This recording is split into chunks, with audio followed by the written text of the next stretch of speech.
Tonight, breaking news in New York City. Federal agents sweeping in.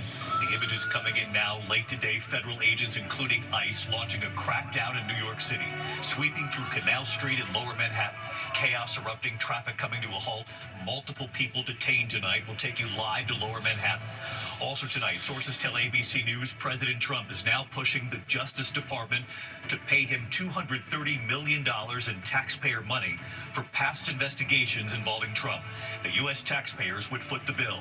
The government shut down tonight, day 21, no signs of compromise. Millions of Americans now affected, real worries for many about putting food on the table. Meantime, at the White House, President Trump hosting Republican senators, calling the sound of demolition at the White House for the president's new $250 million ballroom music to his ears. The emergency landing, the passenger plane, the pilots concerned over pounding on the cockpit door mid-flight on the way to Los Angeles. Tonight, a tropical storm is now formed in the Caribbean, where it's headed, and when this is expected to become a hurricane. Ginger Z is tracking this. Tonight, ABC News, the first, taking you inside the Louvre in Paris. You'll see the gallery and the window where those thieves dressed as construction workers broke in, stealing jewels worth $102 million in under 4 minutes. James Longman takes us in tonight. This evening, the January 6th rioter pardoned by President Trump, now back under arrest tonight, accused of threatening to kill Democratic House Minority Leader Hakeem Jeffries. There is news tonight about longtime Today host Brian Gumbel rushed to the hospital in New York City. And the stunning images tonight from across the country, the fall foliage, and when it reaches peak. From ABC News World Headquarters in New York, this is World News Tonight with David Muir. Good evening. We do begin tonight here with the breaking news, the chaotic scene unfolding here in New York City. Federal authorities, including ICE agents, conducting a crackdown late today, sweeping through the well-known area of Canal Street in Lower Manhattan. The chaos erupting, traffic halted, multiple people have been detained at this hour.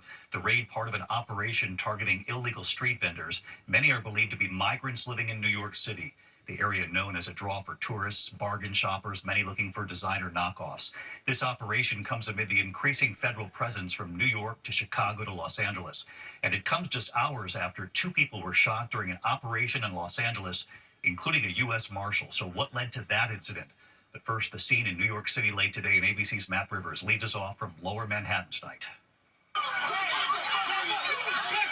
Tonight, an immigration crackdown in New York City as federal agents descended on Canal Street, famous for its bargain shopping and knockoff designer goods and parts of Chinatown. The raid, part of an operation targeting illegal street vending. The scene turning chaotic as agents made arrests and pushed back the crowd. It's gotten a little hairy at points with people running, people falling down in the street, and federal agents running after them. The traffic coming to a standstill at the start of rush hour, with cars trapped between law enforcement officers. The people selling those knockoff goods are often migrants, which means that federal investigations here often include a component of immigration enforcement. It comes amid heavy federal presence in cities across the country, from New York to Chicago to Los Angeles, where today Homeland Security officials say a U.S. Marshal and a suspected undocumented immigrant with a criminal record were both shot and wounded during a targeted traffic stop. This is 20th and Trinity. Looks like they wedged the vehicle, shots were fired. We see the windows were blown out. DHS officials say agents used a standard pit maneuver to detain the suspect who had escaped custody in the past. They say this time, when the man rammed the federal vehicle trying to evade arrest, officers opened fire, hitting him in the elbow. A bullet ricocheting into the hand of the U.S. Marshal. Both men were hospitalized. Our Matt Gutman right there on the scene. I just want to give you a sense of where we are. Just down the street, that black vehicle, that's an FBI vehicle. Beyond it is where the incident happened. But right here, that's a church. And on the other side of these LAPD vehicles, right across the street, that's a school. The suspect, a TikToker known as Richard LA18, is an influencer known for capturing video of these ICE operations in LA, even recognized by the city of LA for his contributions to the community. Last week, this dramatic Border Patrol chase of a suspect through a Chicago neighborhood ended with a pit maneuver. The operation sparking anti-ICE clashes between protesters and federal agents. A federal judge in Chicago, concerned about aggressive tactics, restricting the use of tear gas and ordering agents to wear body cameras. And David, back here on Canal Street, those street vendors who would usually be out here selling their goods largely clearing out tonight as a result of that raid. The mayor's office saying no city officials were involved in the operation. David, Matt Rivers leading us off here tonight. Matt, thank you. Tonight, sources tell ABC News that President Trump is now pushing the Justice Department to pay him $230 million in taxpayer money for past investigations involving Trump, including the Russia election interference investigation and the classified documents case involving what was found at Mar-a-Lago. The U.S. taxpayers would foot the bill here, and here's Rachel Scott. Tonight, sources tell ABC News President Trump is pushing for the government to give him $230 million, a wholly unprecedented personal payout from the American taxpayers as compensation for the federal investigations he's faced. The president says the Justice Department owes him. I guess they probably owe me a lot of money for that. Probably, yeah, that's true. That's very interesting. President Trump filed claims against the Justice Department in 2023 and again last year. One about the investigation into his campaign and Russian meddling in the 2016 election. The other concerning the FBI search of his Mar-a-Lago home, where agents removed boxes of classified documents Trump had taken from the White House and kept in a storage area, a ballroom, and even a bathroom. The president calling himself a victim of malicious prosecution, claiming his privacy rights were violated. If the settlement goes through, he would personally collect nearly $250 million from American taxpayers. If I get money from our country, I'll do something nice with it, like give it to charity or give it to the White House when we restore the White House. And we're doing a great job on the White House. The Justice Department officials who would likely have to sign off on the settlement were once President Trump's own personal lawyers. Attorney General Pam Bondi and her deputy Todd Blanche. They recently stood with the president in the Oval Office as he acknowledged the extraordinary situation. They raided my house in Florida. It was an illegal raid. I have a lawsuit that was doing very well, and when I became president, I said, I'm sort of suing myself. I don't know, how do you settle the lawsuit? I'll say, give me X dollars, right? And I don't know what to do with the lawsuit. It's a great lawsuit, and now I won. It sort of looks bad. I'm suing myself, right? And again, David, this is an unprecedented situation that would likely require the DOJ officials who once served as the president's own personal attorneys to sign off on that $230 million payment to the president. Tonight, the Justice Department tells us they will follow the advice and guidance of career ethics officials. David. Rachel Scott live at the White House. Rachel, thanks. Now to the government shutdown, day 21, no signs of compromise. Millions of Americans, of course, affected, and now mounting worries over paying the bills and, for many, putting food on the table. At the White House today, President Trump hosting Republican senators. The president calling the sound of demolition at the White House for the president's new $250 million ballroom. Music to his ears. Mary Bruce at the White House tonight. Tonight, on day 21 of the government shutdown, the president inviting Senate Republican leaders to lunch in the Rose Garden, telling them all about the construction underway for his new $250 million ballroom in what is often called the People's House. The president once said the project wouldn't interfere with the current structure of the White House, but cameras caught bulldozers razing parts of the East Wing. You probably hear the beautiful sound of construction to the back. You hear that sound? Oh. That's music to my ears. I love that sound. Other people don't like it. I love it, Josh. I think when I hear that sound, it reminds me of money.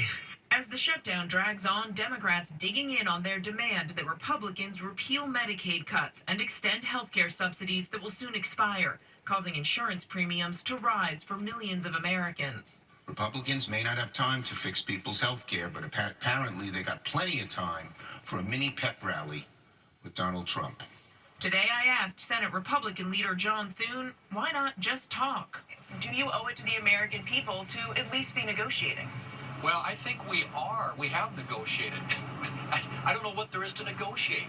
But thousands of miles away from the Rose Garden in Decatur, Georgia, Juan Sorrow, a disabled Navy veteran, worries if this shutdown drags on, he won't be able to feed his family. It is literally the difference between eating and not eating on any given day. Like 42 million other Americans, he relies on SNAP, the Supplemental Nutrition Assistance Program, which is set to run out of money in a little over a week. This isn't a game. This is real lives. You know, little children are being affected. You know, veterans are being affected, and people that we've served our country faithfully, and then now it's time for the government to help us and to serve us. Now, President Trump says he won't meet with Democrats until they first reopen the government. And at 21 days, this shutdown now tied for the second longest ever. The longest ever, 35 days during President Trump's first term. David. All right. Thank you, Mary. Tonight, a midair scare on board a flight from Omaha to Los Angeles. The passenger plane making an emergency landing. The pilots were alarmed by the pounding on the cockpit door during the flight. So what was behind it all? Here's Gio Benitez tonight. Tonight, the SkyWest flight making an emergency landing after the pilot lost contact with the flight crew on the other side of the locked cockpit and heard banging on the cockpit door. Concerned something terrible could be playing out in the cabin. Authorities now say that banging was the flight crew trying to get the pilot's attention. The plane headed from Omaha, Nebraska to Los Angeles last night when SkyWest says it experienced communication issues and returned out of an abundance of caution. This passenger video capturing the pilot's announcement after landing. We weren't sure if something was going on with the airplanes. That's why we're coming back here. It's going to be a little bit, we're going to have to figure out what's going on. The FAA telling us it was determined there was a problem with the interphone system. And David, SkyWest apologized to those passengers for the inconvenience. That flight did end up making it to Los Angeles. David. Gio Benitez tonight. Thank you, Gio. This evening, we're tracking newly formed tropical storm Melissa in the Caribbean. So where is it headed? And when is it expected to become a hurricane? Let's get right to meteorologist Ginger Zee back with us tonight. Hi, Ginger. Hi, David. So Melissa's looking quite unhealthy down in the Caribbean, about 300 miles south of Port-au-Prince. It's very asymmetric at this moment, so it's going to need to get its life together before it can start making its way to the north and eventually to the east. But here's what it looks like. That's the cone, but not a cone at all, more like a blob of a forecast, because there's not a high confidence in exactly where it goes. It's going to stall out and be very slow to move. That's why we've got Jamaica and the west side of Haiti on alert for hurricane. I think 5 to 10 inches of rain and that flash flood threat is our main impact in the coming days through the weekend. And so that's what we'll be watching. But as it tracks to the north, what it's fighting is wind shear. That's one of the big things. It's represented by that red color here. It's just really high winds in the upper atmosphere that kind of cuts down at the tops of hurricanes. One thing it does have is a lot of fuel, 4 to 5 degrees above average. And just to leave you with those spaghetti plots, a majority of them still take it eventually north and east. Why the lower 48 doesn't get hit is partly because of that front, David. All right, let's hope the wind shear does its work, Ginger. Thank you. Tonight, ABC News, the first TV network to take you inside the famous Louvre in Paris to see the gallery and the window where those thieves dressed as construction workers broke in, stealing jewels worth $102 million in broad daylight. And they did it in 3 minutes, 50 seconds. James Longman gaining access to the Louvre tonight. The gang who pulled off what's being called the crime of the century is still on the run tonight, evading capture now for almost 3 days since that stunning heist at the Louvre. The prosecutor's office puts the value of their haul at about $102 million. But with every hour that passes, the chances grow that these priceless jewels have left France maybe for good. Tonight, we were given exclusive access to the museum while still on lockdown, the first news team inside since the robbery. Right outside the Apollo Gallery, and I can see right through into the main area. It's a huge vaulted gallery, incredible gilded ceilings. They came in through the window at the far end. The gallery doors barred and sealed. This palace of French history now a crime scene. Sunday's robbery was the fourth in France in just 2 months, reigniting a serious debate over security at museums. Madame la Ministre, James. The culture minister we met yesterday defending her position in the French parliament today, insisting there were no security failures in the wing that sits hundreds of yards from the Mona Lisa. But an audit report seen by ABC says a stunning 75% of one wing is without CCTV surveillance, another 60%. And David, the president of the Louvre will tomorrow face questions at a special Senate committee hearing as recriminations here grow over this apparent major lapse in security. David? James Longman again tonight. Thank you, James. Tonight, the White House revealing the second summit with Vladimir Putin won't happen anytime soon. Just last week, President Trump announced they would meet again in Hungary after already meeting in Alaska to again discuss ending Russia's war in Ukraine. But tonight, the Kremlin saying, quote, "You can't postpone what was not scheduled." This comes after President Zelensky visited the White House last week, requesting U.S. Tomahawk missiles, going home empty-handed. President Trump had talked with Vladimir Putin the day before Zelensky's visit. The president then turned down Zelensky's request. We move on tonight to the January 6th rioter, pardoned by President Trump, who authorities say was among the first to breach the Capitol. Tonight, he's now back under arrest, accused of threatening to kill Democratic House Minority Leader Hakeem Jeffries. Here's our chief investigative correspondent, Aaron Katersky now. Tonight, a January 6th rioter pardoned by President Trump is under arrest again, now charged with making a terroristic threat to kill House Minority Leader Hakeem Jeffries. This is Christopher Moynihan on January 6th. Federal prosecutors pointing to these images in court papers, saying he was among the first to breach the Capitol and desecrate the Senate chamber, rifling through papers while muttering, "There's got to be something in here we can expletive use against these scumbags." Now, the FBI and New York State Police say Moynihan sent these chilling texts. Hakeem Jeffries makes a speech in a few days in NYC. "I cannot allow this terrorist to live," one message said. "Even if I am hated, he must be eliminated. I will kill him for the future." Tonight, Jeffries posting his gratitude to police and writing, "Unfortunately, our brave men and women in law enforcement are being forced to spend their time keeping our community safe from these violent individuals who should never have been pardoned."